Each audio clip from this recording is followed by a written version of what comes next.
bukan itu. Begitu loh. Halo? Oh, berarti nggak ada data ya tentang penetapan bapak-bapak gereja tanggal 5 Desember itu ya? Ada, Ada dong tadi sudah Ustaz. saya bilang, ada datanya ada, itu bisa dihitung dari bagaimana keluarga rombongan Abia, Zakaria membakar ukupan di bait suci. Dari situ ngitungnya. Baik. Halo? Terus Ya, jadi boleh saya tambah Ustadz Idis? Silakan. tunggu dulu Mas Petrus. Ini waktunya Mas Edis Ya, nanti kan balik ya di waktu jenengan kami ya. sudah ikhlas. Kami sudah ikhlas, dia ikhlas. Oke, monggo tinggal 2 menit setengah, monggo. Jadi sebagai jadi sebagaimana yang dijelaskan Ustadz Edis tadi itu, kita tidak tahu persis tanggal berapa, tetapi kita punya data yang bisa diolah. Ada Injil yang menceritakan seperti selain tentang dalam bulan yang ke-6 Allah menyuruh malaikat Gabriel pergi ke sebuah kota di Galilea bernama Nazaret. Bulan ke-6 itu bulan berapa? Dalam kalender Yahudi itu namanya bulan Adar, ya, bulan ke-6 kalender Elul, Yahudi sipil. Ya, Elul, Elul, bulan Adar. Nah, 9 bulan, Elul. Nanti dulu Mas Moto, nanti dulu. Lanjut Mas Petrus. 9 bulan setelah bulan ke-6 itu, nanti itu jatuh sekitar bulan Kislev atau apa itu, ya. Dan ini dikonversi ke kalender Gregorian, itu jatuhlah sekitar November ke Desember. Makanya saya katakan tadi, kalaupun diperpanjang di awal Januari, maka dengan perhitungan ini dan dengan peristiwa-peristiwa lainnya, kapan nanti Yesus diserahkan ke bait Allah, kapan dia dibaptis oleh Yohanes Pembaptis dan lain-lain, maka ditetapkanlah 25 Desember itu sebagai momen kita merayakannya. Jadi itu momentum, sama seperti Ustaz Edis tadi mengatakan, kita pun tidak tahu Sri Baginda lahir tanggal berapa, tapi nggak masalah dirayakan. Jangankan tanggal lahir Sri Baginda, Lebaran aja pun kita nggak tahu persis kapan, tanggal berapa, tetapi kita tetapkanlah dengan perhitungan data-data yang ada. Kira-kira begitu dari saya. Oke, Sebelum sudah. saya tambahin sedikit sebelum ini ya. Jadi begini Ustadz Wafi dan teman-teman ya. Bagaimana keadaan di luar negeri itu, orang-orang itu sangat antusias sekali merayakan Natal itu. Begitu loh, di mana-mana, apalagi musim salju ya sekarang ya, di mana-mana itu pohon-pohon Natal berhiaskan. Kita pergi ke mall, kita pergi ke stasiun, pergi kemana-mana, semua musik-musik Natal semua, gitu loh. Bahkan saya juga lihat video-video di Timur Tengah, macam di Qatar, di mana di Arab Saudi, itu orang-orang tuh merayakan Natal, gitu loh. Jadi jangan heran begitu bahwa hari Natal ini adalah hari raya yang sangat luar biasa besar yang dirayakan oleh semua orang karena lahirnya Sang Mesias, Kristus, begitu Sang Penebus. Begitu loh. Kenapa umat muslim sangat anti merayakan Natal begitu loh. Kalaupun ada seperti gosip-gosip yang disebarkan oleh emak dam ya tadi itu, ya itu kan cuma berita-berita apa namanya macam artikel-artikel nggak jelas gitu, ngapain yang ditanggapin. Makanya tadi saya tanya, ini emak dam ini kampung halamannya di mana gitu loh. Di Lourdes. Oke, Mas Edis ya, sudah lebih dari 5 menit ini. Monggo Mas Moto, 5 menit Mas Moto.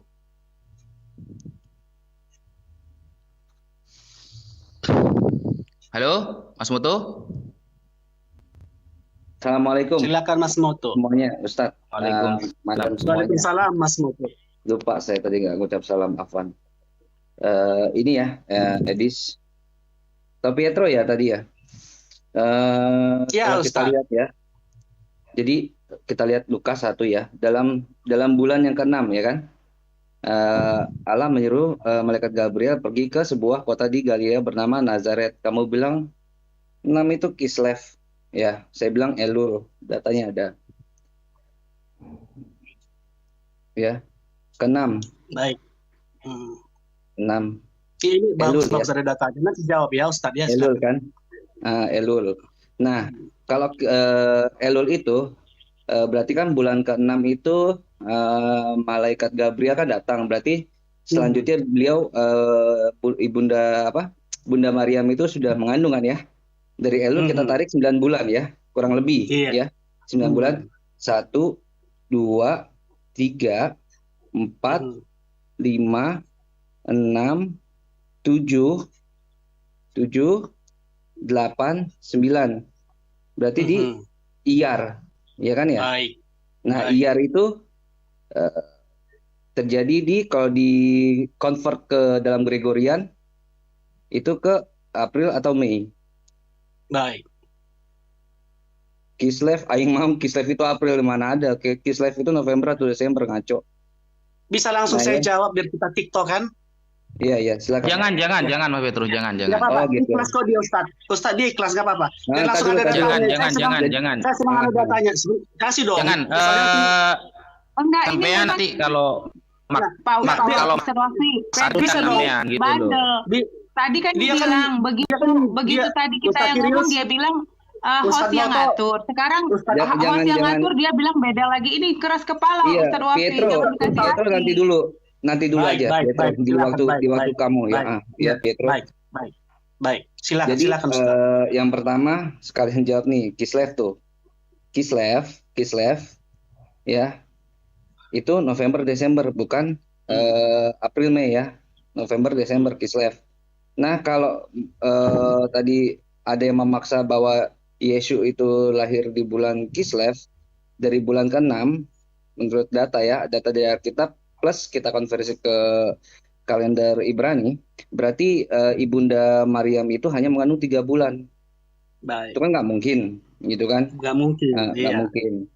Karena ataupun dari yang tadi kita Iyar 9, 10, 11, 12, 13, 14, 15, 16 bulan. Beliau mengandung juga nggak mungkin kan? Iya kan? Makanya itu mendekati, yang paling mendekati itu kalau kita masuk di bulan ke-6, waktu itu malaikat Gabriel itu menyampaikan kepada Ibunda Maryam, berarti dari Elul kita ngitungnya. Dari Elul, kalau kita ditarik dari Elul ini bulan ke-6, dalam kalender Ibrani kita tarik 9 bulan, itu akan dapatnya bulan Iyar. Gitu. Ini 29. Sudah 5 menit. Admin sudah 5 menit. Silakan Madam Baik. untuk menambahkan di waktu Madam. Enggak dulu. Saya respon saya. data. Saya respon Dulu, datanya saya dong. belum bicara Mas Petrus. Oh iya, sorry. Saya kan belum bicara. Saya kan punya waktu juga ini gitu loh. Santai dulu lah gitu. Jadi kita punya waktu 5 menit Saya masing-masing. senang Jadi datanya begini masalahnya. ya. Iya, tapi kan kita harus teratur Mas gitu. Jadi saya ingin menanggapi tentang Mas Edis barusan ya, yang mengatakan Nabi Muhammad sendiri kan nggak ada yang tahu kapan lahirnya, kata Mas Edis, tapi ya nggak ada yang tahu kapan lahirnya.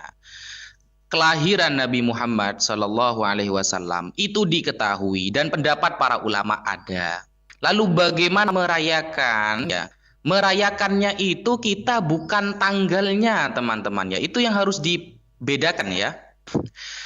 Tanggalnya itu tidak dibahas, tapi yang dibahas dalam perayaan Maulid Nabi, kelahiran Muhammad SAW itu hari yang pertama hari, yang kedua bulannya Rabiul Awal pada hari Senin. Apakah ada hadisnya? Ada. Abi Qatadah Ansori, anna Rasulullah sallallahu alaihi wasallam suila an saumi yaumil itsnain. Jadi riwayat dari Abi Qatadah Al-Ansori bahwa Rasulullah pernah ditanyakan masalah puasa hari Senin. Kemudian Rasulullah mengatakan, kenapa aku berpuasa hari Senin? Karena fihi wulidtu wa fihi unzila alayya. Karena di hari Senin aku dilahirkan dan wahyu pertama kali diturunkan kepadaku. Hadis riwayat Imam Muslim. Ini saya tampilkan juga datanya ya. Takut dikira saya bohongan gitu. Saya juga tampilkan data. Banyak datanya masalah kelahiran Rasulullah itu banyak sekali. Sangat sangat full gitu. Jadi beda sama tanggal 25 Desember itu beda.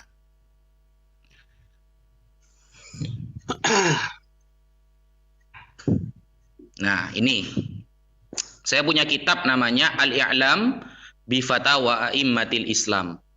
Ya, pengetahuan mengenai fatwa-fatwa ulama Islam haula maulidihi alaihi salatu wassalam. Mengenai kelahiran Nabi Muhammad sallallahu alaihi wasallam.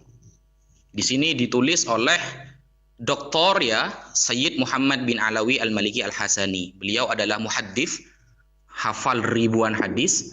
Pada bukunya ini ya, ada bab namanya Awwalul Muhtafilina bil Maulidin Nabawi. Orang pertama kali yang merayakan Maulid Nabi. Di sini. Inna awwalal muhtafilina bil maulidi huwa sahibul maulid. Orang yang pertama kali menggelar Maulid Nabi atau merayakan kelahiran Nabi adalah beliau sendiri, sahibul maulid. Yaitu orang yang lahir itu sendiri, yaitu wahuwan nabiyyu sallallahu alaihi wasallam, yaitu Nabi Muhammad sendiri.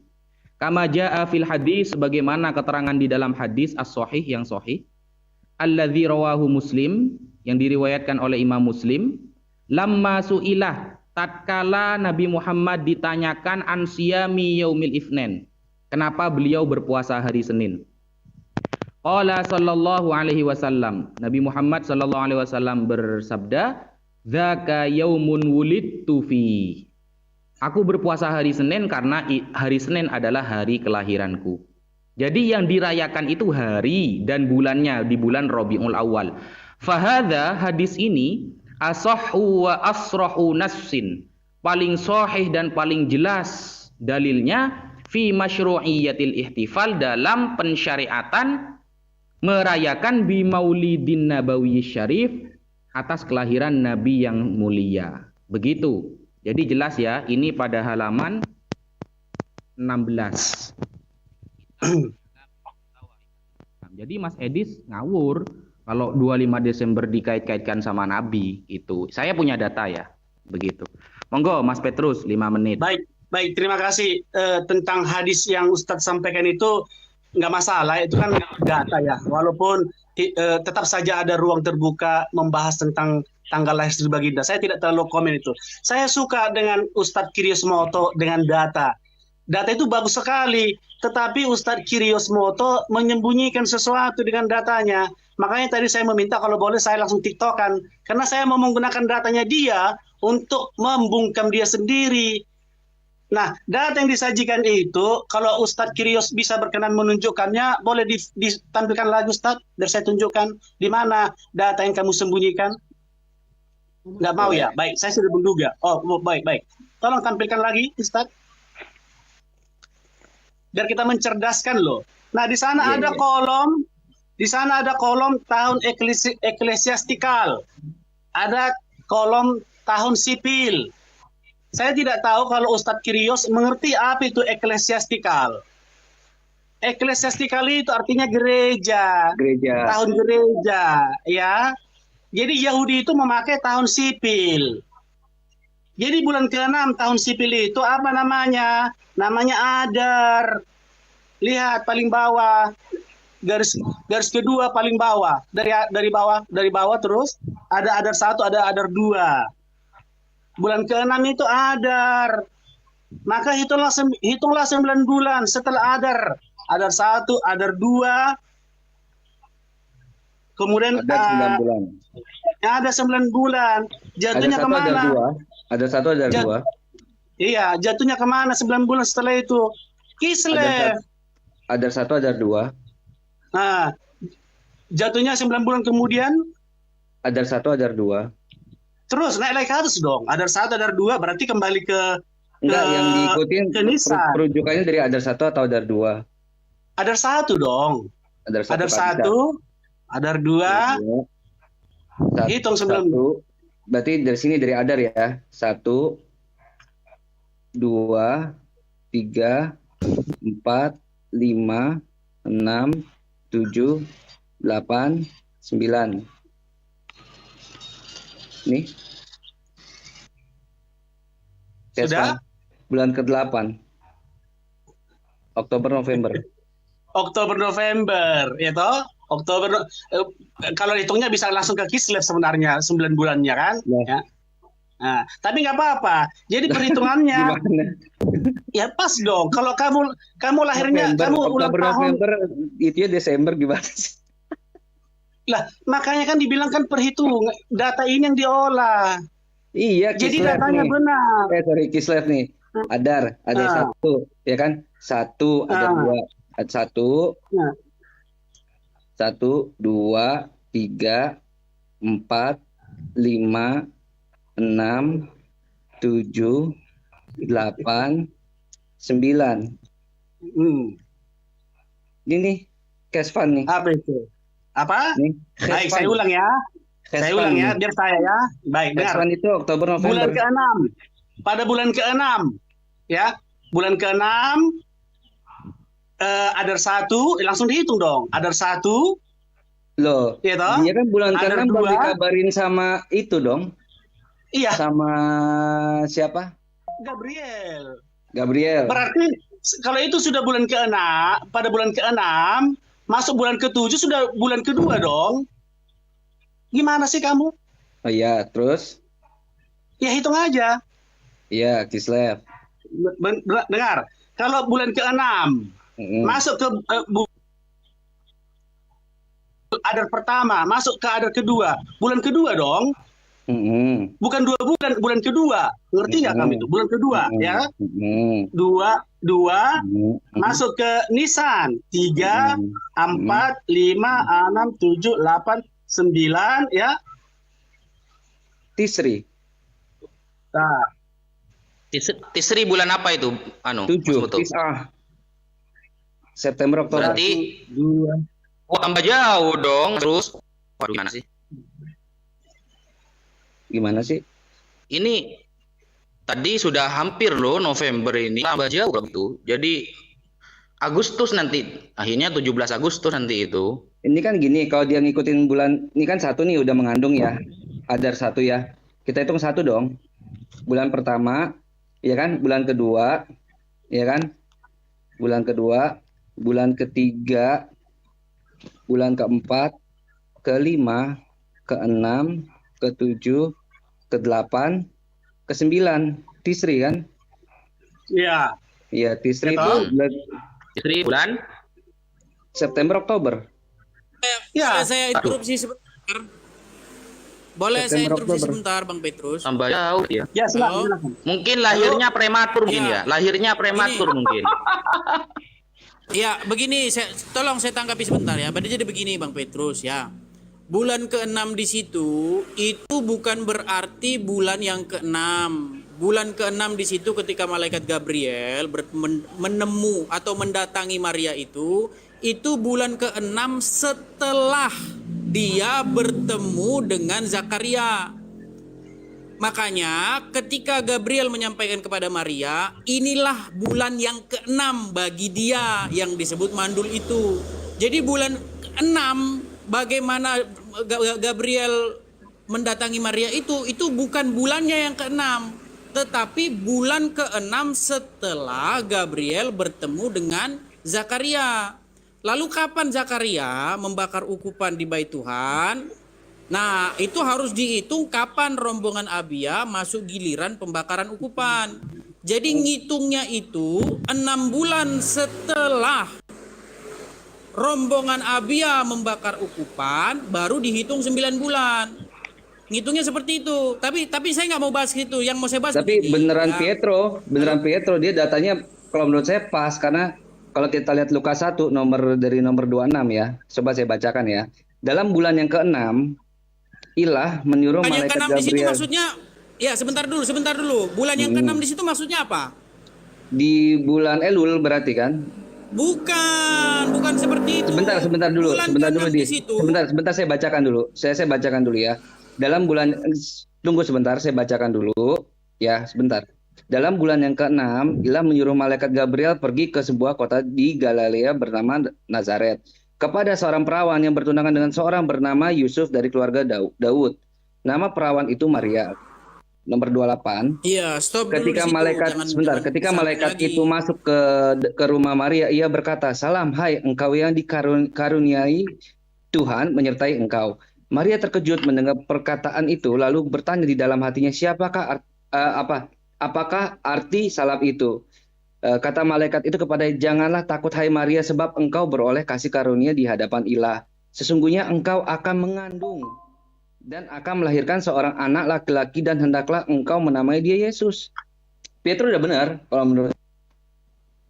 Karena Boleh dibilang, harus bentar, begini, Pak Edi. sebentar Bang Petrus, Ya, biar baik. saya selesaikan dulu. Begini ya.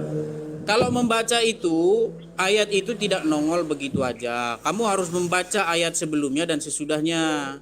Jadi yang dimaksud bulan yang ke-6 di situ, itu bulan ke-6 setelah ayat pertama atau setelah pembukaan daripada Injil Lukas itu.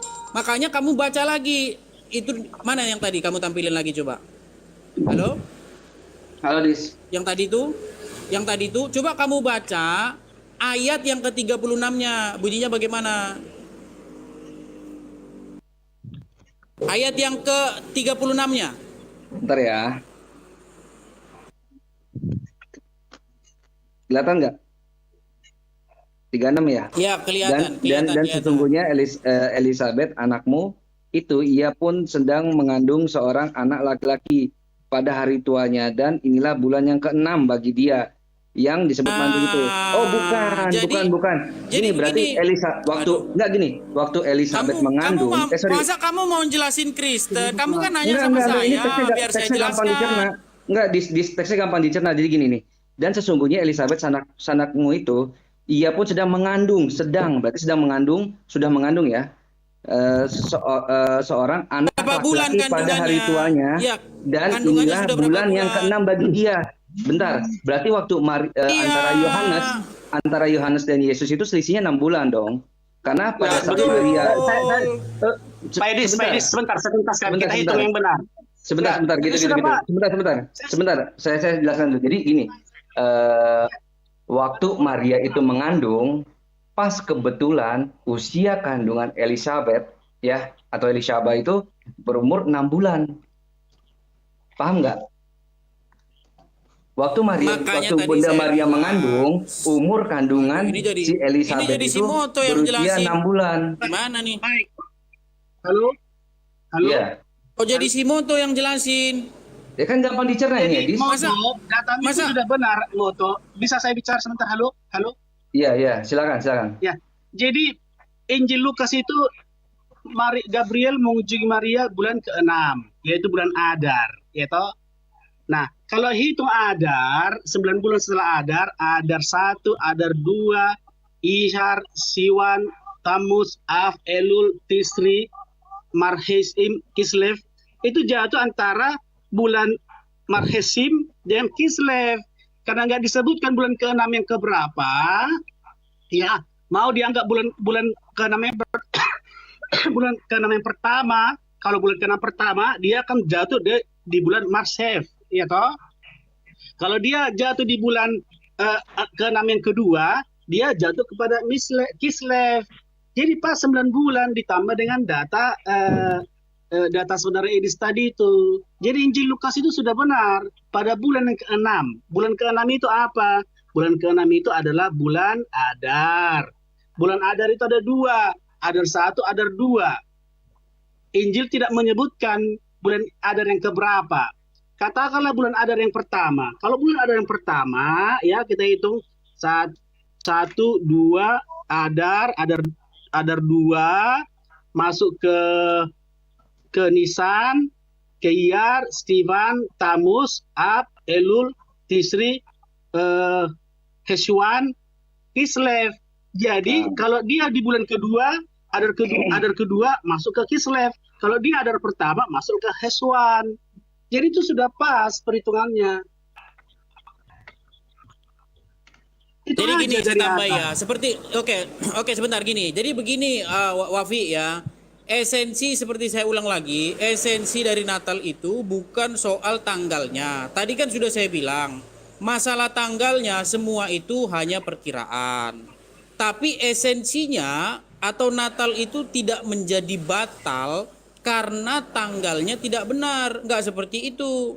Sama seperti kalau kalian ditanya, tentang kelahiran Muhammad, pastikan berbeda satu sama lain. Mazhab ini beda, mazhab ini beda. Ada lagi yang nggak merayakan.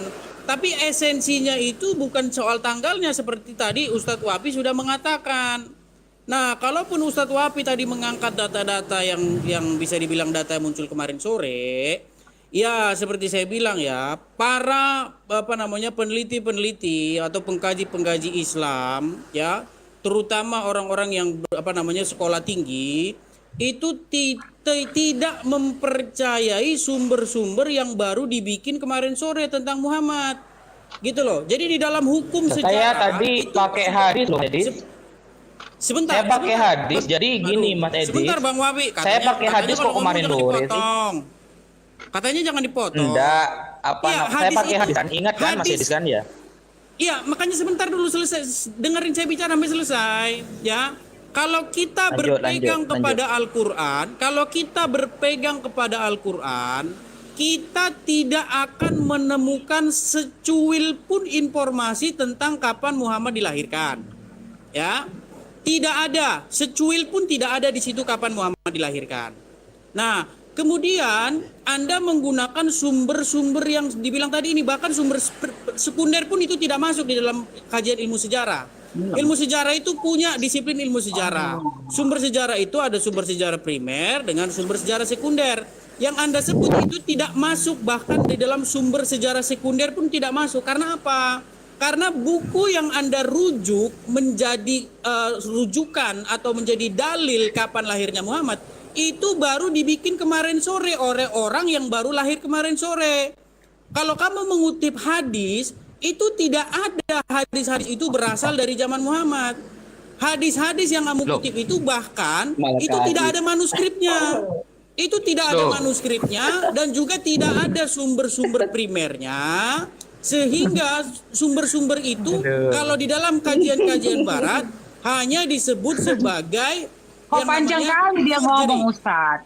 Kayak berpidato. Tunggu dulu kau. Madam, biar dia bernarasi ria dulu. Dia pakai data dari Ya, tadi. jadi gini, Monggo. Kalau orang ini kalau nggak kamu ada mengangkat dasarnya. Makdam, diam dulu Makdam. Ya, jadi kalau kamu membawa data Pak Dong, dari waduh. Kalau kamu membawa data, harusnya data itu bukan buku yang masih seger yang baru dicetak oleh pabrik.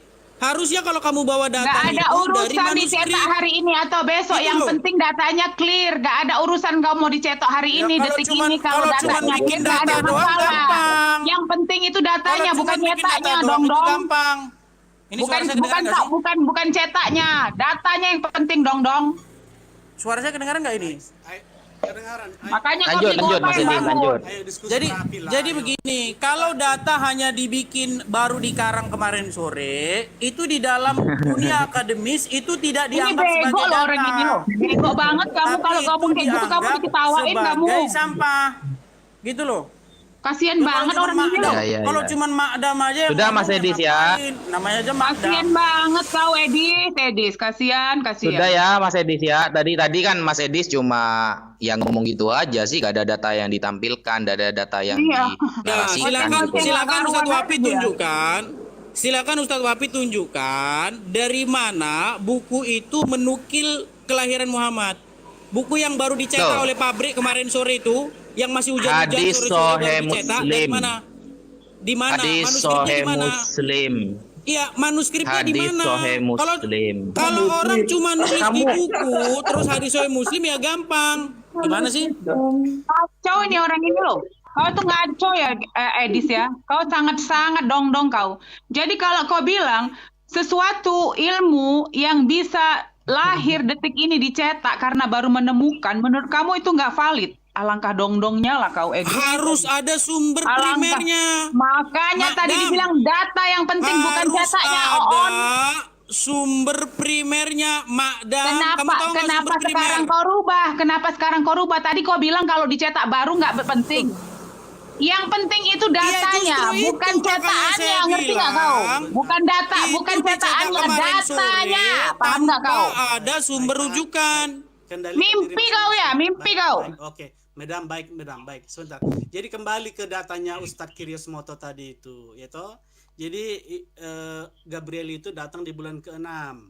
Tidak disebutkan bulan ke-6 pertama atau kedua. Dalam tradisi Yahudi juga. Suaranya Mas Petrus kecil, Mas Petrus. Mungkin diperbesar suaranya. Baik. Data Ustadz Kiryos Kayaknya tadi. dikecilin ini suara-suara kita ini. Ini Kayaknya Memframing Gimana lagi sekarang? dia di Halo? sini memang loh. Bicara agama kok memframing aja mulut kau tuh. baik. Sekarang bagaimana Ustadz? Suara saya? Sip, mantap. Lanjut. Baik. Jadi kembali kepada data Ustadz Kiryosmoto tadi itu, dengan data Lukas tadi itu, bahwa Gabriel datang menyampaikan kabar gembira dengan kelahiran Yesus di bulan 6, bulan Adar. Jadi karena tidak disebutkan di sana bulan Adar pertama atau kedua, tetapi itu bisa diteliti semua. Nanti kan ada data-data lainnya, nanti dihubungkan dengan keluarga Abia, kapan membakar ukupan di Bait Allah dan lain-lain. Itu analisa panjang nanti itu. Nah, tetapi syukur Ustadz Kiryosmoto sudah memberikan data. Cuman tadi dia sedikit memanipulasi data itu. Dia mengambil kalender Yahudi yang gerejawi, eklesiastikal, itu karena dia nggak mengerti apa arti eklesiastikal. Tetapi yang harusnya dipakai adalah kalender liturgi, kalender Yahudi sipil itu. Dan karena kita tidak tahu, tidak disebutkan Adar 1, Adar 2, jadi itu biasanya Adar 1, Adar 2 itu satu itu. Dalam satu. Kalau dihitung Jadi, dari atas. intinya begini Bang Petrus intinya begini. Iya. Kita punya data dari Bible, bisa menghitung dari Bible kapan Sang Mesias datang ke dunia. Bedanya dengan mereka tidak punya data dari Quran kapan Muhammad dilahirkan. Mereka harus membuat data dari luar Al-Quran. Makanya tadi si Wafi saya tanya, buku yang baru dicetak kemarin sore yang dipamerin itu sumber rujukannya di mana? Nggak ada, nol, zong, nggak ada gitu loh. Makanya itu kalau dalam dunia akademis tidak bisa dianggap sebagai data karena baru muncul kemarin sore dari ketidakberadaan. Ini waktunya Mas Petrus. Gitu loh. Jenengan dari nampilin data kok, santai lah gitu. Baik. Iya, Jadi dia tuh kayak baik. Mohon maaf. mau ketawa dulu, Baik. mau ketawa dulu. Jadi- Ustadz. Sorry. Baik, jadi semua tentang kekristenan itu selalu ada data, baik data biblis, historikal, maupun data tradisi, maupun data liturgis. Dan memang betul Alkitab tidak menyebutkan tanggal persis tanggal berapa.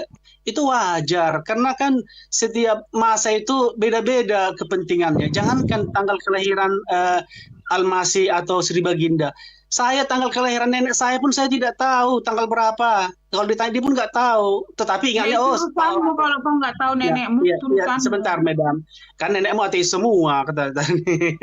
Jangan disantang Kau jangan framing, kau bilang nenek kau hati semua. Nanti kau rekam ini ya. Ini si Madam ini. Untuk Ini kau si ya. Udah, Madam diam kau ini. edit, diam kau edit. Ini si Kau nggak Madam ikut, ini. kau nggak diperlukan suara Madam kau yang ini. bongok itu di sini. Diam kau ya. Aku minta ini suara kepada Ustadz ini. Ajukan kau ya. Kau ajukan. Kau diam edit. Bukan sama kau aku ngomong. Diam kau, diam. Baik. Mampus Ayo kita kau kan. kendalikan diri. Kita belajar. Saya belajar dari kamu, Ustazah. Tolong kita kendalikan diri. Kamu ini Saya belajar ku rekam surat ini ya. Ku rekam kau ya. Karena kau sudah rekam aja, nggak sudah apa-apa. framing Rekam kamu aja. ya. Sudah framing kau Rekam ya. aja, nggak apa-apa. Rekam aja. Framing kau ya. Sabar dulu, Mbak Madam, sabar dulu, Mbak. Udah kau. Sabar dong. Orang Kalau orang beragama. memfitnah tidak ada mulutmu bukti kok. Ustadz, aku bisa mengajukan ini. Jangan hati-hati mulut kau Silakan ya. ajukan. Silakan karena kau kurang kerjaan kau ajukan. Hati kau nanti kau jangan nangis kau ya. Orang beragama kok. Jangan nangis kau, Galak Petrus. banget. Jangan cerita agama kamu. Mulut kau framing itu jangan kau ngomong kau ya di sini ya. Kau pikir kau Gimana paling saya hebat ya. framing? Saya pakai datamu. Hati-hati kau bicara sama orang ya. Hati-hati kau bicara sama orang ya. Apa? Hati-hati kau ya. Ku minta ini ya, Kenapa? Petrus ya. Kalau kau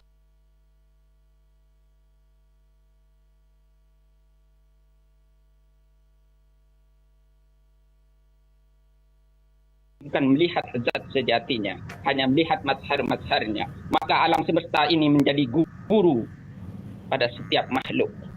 Langit menjadi atapnya, bumi ini menjadi sejadahnya.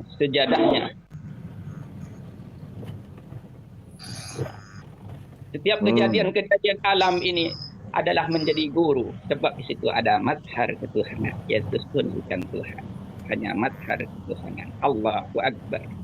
Coba khotbahnya jangan bawa-bawa ayat-ayat, coba disimpulkan aja. Tutup buku, ngomong tanpa ayat. Itu baru yang benar. Kalau pakai ayat-ayat itu mah masih mati. Ngapain pakai ayat? Dialah yang menggerakkan saya. Saya tidak bisa bergerak. Saya berkata-kata atas karena saya mendengar kalam yang tidak berhuruf, tidak bersuara. Dialah yang mengajari saya. Dialah guru sejati saya. Tidak bisa seperti itu. Tetapi saya bukan Tuhan. Akan tetapi saya bukan mengaku Allah. Saya kita hanya mendapatkan bayang. ilmu semua Ya, itu dari nggak usah bawa ayat, dari kitab maksudnya suci. nggak usah Bukan, ya ilmu kita semua itu dasarnya Ini dari yang kitab dia suci. katakan ini semua Nggak bisa. mazhar daripada penjelasan Al-Quran yang Kitab suci. Ya. Kitab suci itu adalah ilmu bagi kita yang memahaminya, bagi kita yang mengimaninya, terutama Ya, umat muslim. kayak gini Pak. Di situ diajarkan Ilmu itu bahwasannya Allah itu menciptakan seluruh makhluk-makhluknya hanya untuk menyembah kepadanya. Oh iya, Jadi lautan itu pun juga bisa berbicara kepada Allah dengan kodratnya sebagai laut. wah itu semuanya Itu ayat juga doang ya. tumbuh-tumbuhan. Semua dari ayat itu. Tidak ada Kalau tidak pertumbuhan dari itu. kalau Ayat tidak lagi, bersumber ayat dari lagi semua. ilmunya Allah, bagaimana kita bisa memahaminya, saudara? Iya. Ya, jadi Ya, ayat aja Tuhan. semua dikeluarin ya. Kayak piringan hitam aja jadinya tuh, diputar ulang lagi tuh. Iya. Berusan-san kita kena relax. Relaxkan ya. Untuk mencapai mengenal itu harus dengan kesucian. Dibuang debu-debu itu baru mudah masuk itu sifat-sifat ketuhanan pada diri. Tapi jangan kita mengaku Allah dengan mengaku Tuhan. Kita hanya bayangan.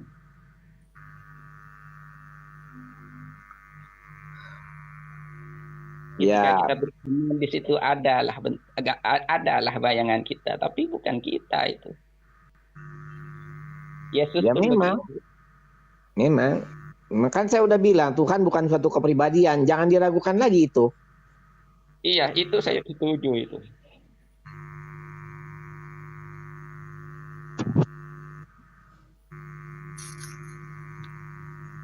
Tuhan yang non-pribadi itu bisa mengajar pada manusia melalui pribadi. Atau melalui apa yang kita nilai sebagai pribadi. Iya. Pahamilah ya, jangan kita mengira Tuhan itu mengajar manusia melalui kitab suci saja. Dia bisa mengajar manusia melalui manusia. Inilah yang banyakkan orang nggak paham itu. Seolah-olah Tuhan itu hanya di kitab suci, tidak ada di manusia. Contohnya berikan penjelasan tentang itu. Jangan Kasih cuma contoh berusan-san. jelaskan. Ya, jelaskan. Ini ya. Jalan Tuhan adalah jalan kesucian. Santai berusan-san, santai. Oke. Dan jalan kesucian hanya bisa kita pahami melalui 3 tangga atau 3 pintu. Kejujuran, kerendahan hati, dan keterbukaan pikiran. Tanpa ketiga hal ini yang khususnya untuk mengikis atau melepaskan ikatan dogma agama. Ya, Tuhan adalah kebenaran. Dan dogma bukan kebenaran. Cara memutuskan hubungan dengan ikatan dogma dibutuhkan 3 jalan. Kejujuran, kerendahan hati, dan keterbukaan pikiran.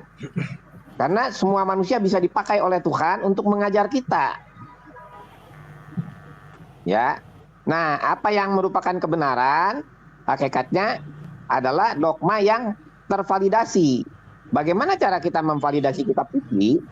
Menggunakan nurani. Nurani adalah cahaya Tuhan. Itu adalah cinta kasih dan kebijaksanaan yang ada di dalam diri kita tuh.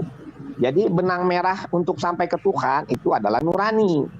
Setelah nurani terbuka, barulah kita tahu. Coba Kosansan menjelaskannya jangan menggunakan ilusi-ilusi. Coba.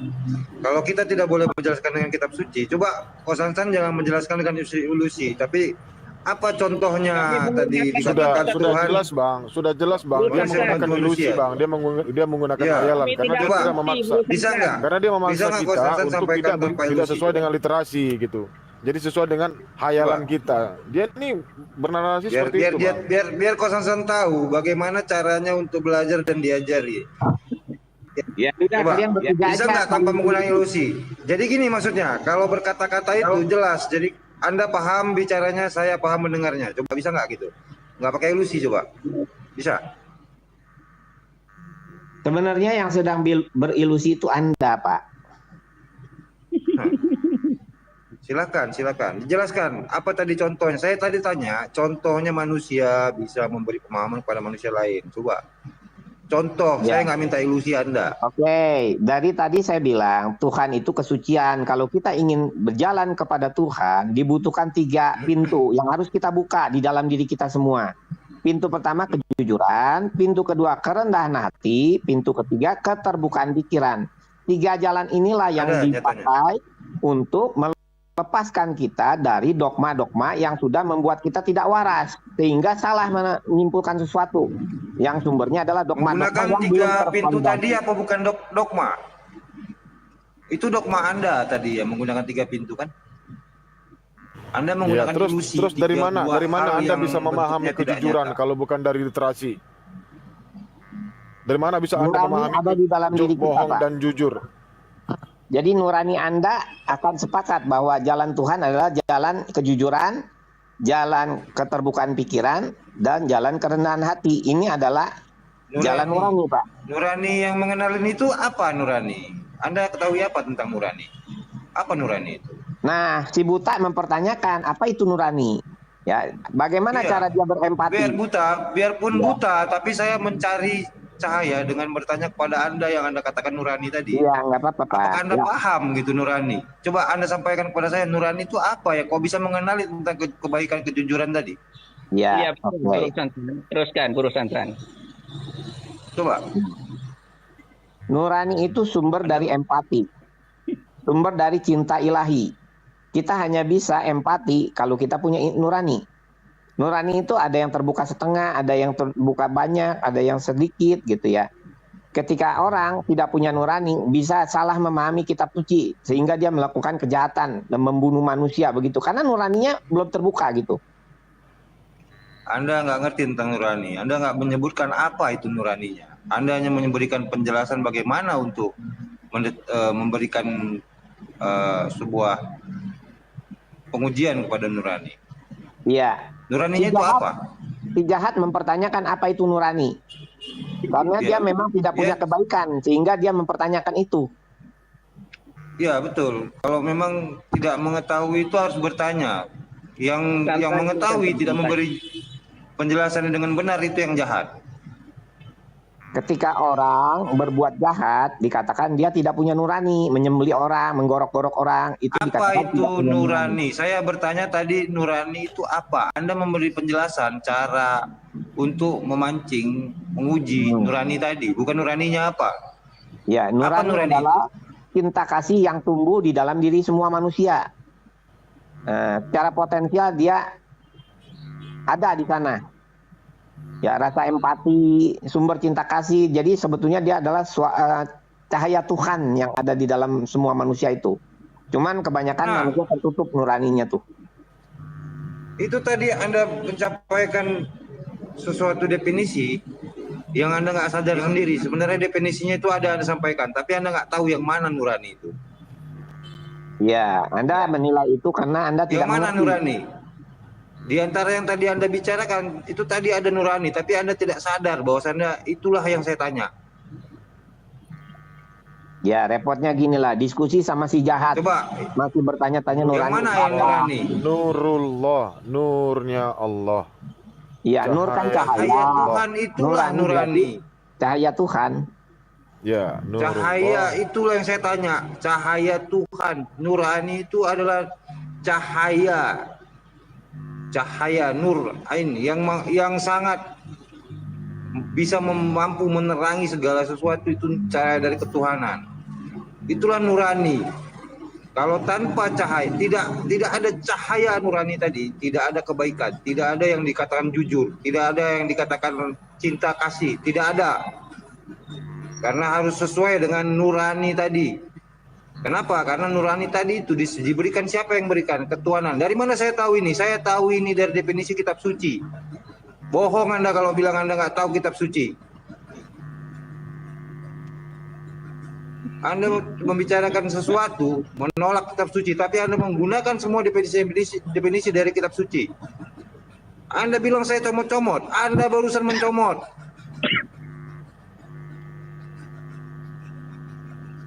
luapkan dulu kemarahan Anda, Pak. Habiskan dulu. Enggak, saya bukan marah. Saya menegur Anda selama ini. Kenapa? Saya ini orang yang suka dengan ilmu pengetahuan. Bukan dengan seorang yang suka mendengar suatu orang yang berbohong seperti Anda. Karena dari sejak awal Anda mau berbicara sesuatu tanpa dasar yang nggak jelas, memaksakan kehendak sendiri, ngoceh terus sendiri tanpa berhenti. Orang ngomong Anda hentikan, Anda ngomong nggak boleh dihentikan. Anda tidak berdiskusi, tapi Anda menyampaikan sesuatu penyesatan yang selalu saya blokir. Saya sering kan berdialog dengan Ko Sansan.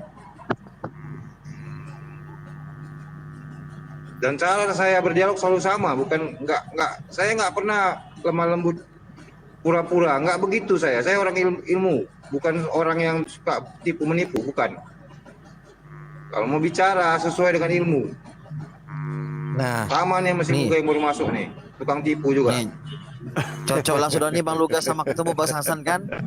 Cocok lah nih Bang Luga dengan ketemu Ko Sansan, cocok lah Luga. Ya. Nah, sekarang kalian dua lah tipu-tipuan berdua, cocok. Biar kami dengarkan. Oke, kalau bagusnya kalian berdua tipu-tipuan. Ya, yang Bang Luga. Nih Ko Sansan ini tengking Ko Sansan Bang Luga, tengking Ko Sansan. Yang barusan ngomong siapa namanya? Ricky. Agamanya apa? Bisa baca. Kau bisa baca rupanya. Nggak pernah kau ngobrol sama aku rupanya. Luga. Belum. Otakmu nggak sampai untuk mengingat beberapa hari aja rupanya. Aku yang kenal yang terkenal aja. Oh ya, kau terkenal kan rupanya kau. Oh, aku nggak tahu kalau kau terkenal.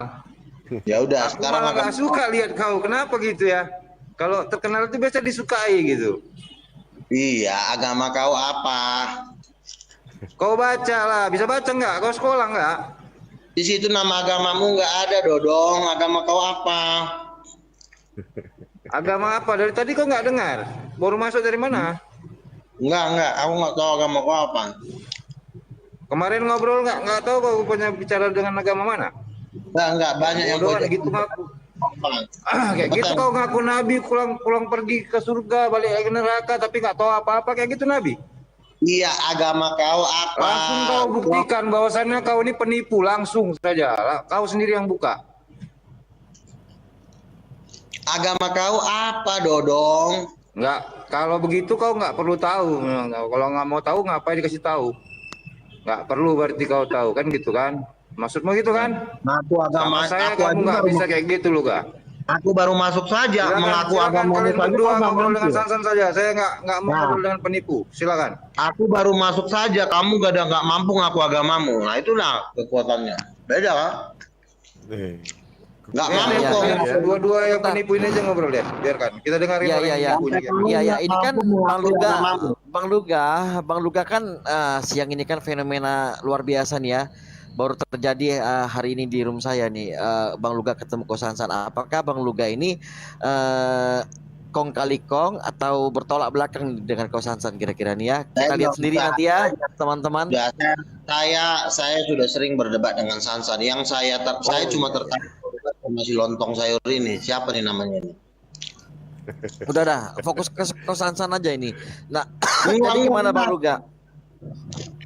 Saya nggak perlu menanggapi Ko Sansan karena bagi saya Ko Sansan adalah orang-orang biasa, nggak perlu dilawan juga udah kalah sendiri. Nah sekarang katanya iya. Kamu sudah baru awal berbicara, kamu sudah mulai berbohong gitu. Kamu membilang mengalahin Sansan, saya belum pernah lihat itu. Saya selalu memantau semua dialog. Agamamu apa? Saya hampir semua dialog saya pantau, saya tahu. Dedi tahu itu. Saya dan Dedi selalu memantau dialog-dialog. Saya tahu. Agamamu apa? Kamu dari malu kau ngaku Muhammad. Dibuktikan saja. Kenapa kamu ngaku Muhammad ketemu saya? Sebentar Bang Luga. Ini teman-teman di bawah pada minta nih, buktikan kalau Bang Luga tuh bisa menunjukkan bahwa Ko Sansan ini orang-orang biasa saja gitu. Buktikan tuh Bang Luga. Ini banyak ini yang minta ini taping dari tadi. Saya tidak perlu melawan orang Kristen yang nggak jelas agamanya. Saya cuma mau melawan orang-orang yang menyerang saya. Kalau Sansan diam-diam nggak menyerang saya, ngapain saya lawan? Tapi kalau manusia satu ini, anak Beelzebul ini agamanya apa? Oke. Ko Sansan gimana nih Ko Sansan? Pendapat Ko Sansan nih tentang Bang Luga? Nggak usah diadu saya, Dedi. Jadi kau nggak langsung ngadu-ngadu saya di sini. Sekarang saya mau mengajar si anak setan ini, siapa ini namanya nih? Ini agamanya apa nih, si Riki nih? Saya cuma mau melibas siapa yang mau saya libas.